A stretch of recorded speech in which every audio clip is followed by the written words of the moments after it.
Maagang regalo po ang hatid ng isang Korean Foundation para sa mga estudyante at pamilya sa Taguig City ngayong Kapaskuhan. Si Jason Rubrico magbabalita.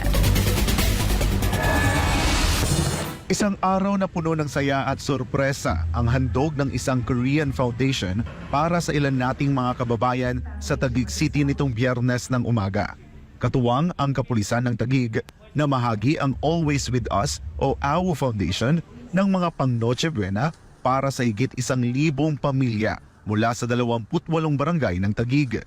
Nasa kabuuang 5,000 kilogram ng bigas din ang kanilang ipinamahagi. 이번에 코로나로 상당히 힘에 겨웠던 그 저소득층 여러분들에게 힘을 내시라는 메시지를 보내고 앞으로 저희 슬로건과 함께 항상 우리와 함께하는 그리고 항상 여러분들 곁에 우리가 함께 있는 그런 훌륭한 재단으로 여러분들을 위한 재단으로 만들겠습니다. 감사합니다.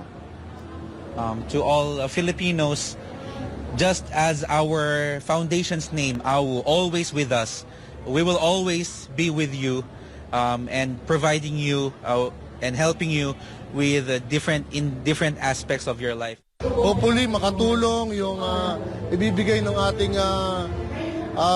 business partner, yung AWO Always With Us Foundation, para po ma-augment natin ang buhay natin. And of course, sana maligayang Pasko natin at masagana for the incoming years. Ilang college students naman ang nabiyayaan ng tig sa 10,000 pisong financial assistance. Ito ang pinakaunang batch ng scholarship program ng AWO Foundation.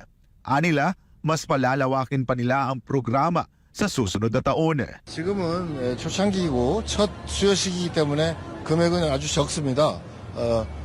1인당 10,000페소인데 내년에는 좀 더 금액과 인원을 확대시킬 예정으로 있습니다.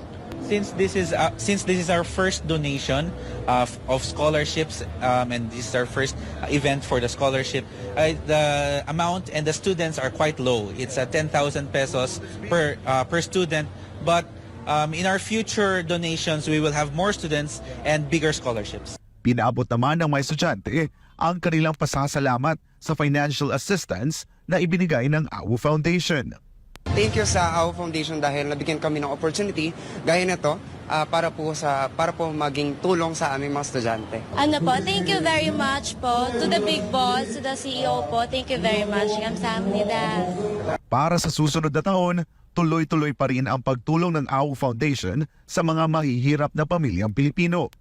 Tututukan nila ang pagpapatayo ng mga condo units na parerentahan sa mga mahihirap na pamilya.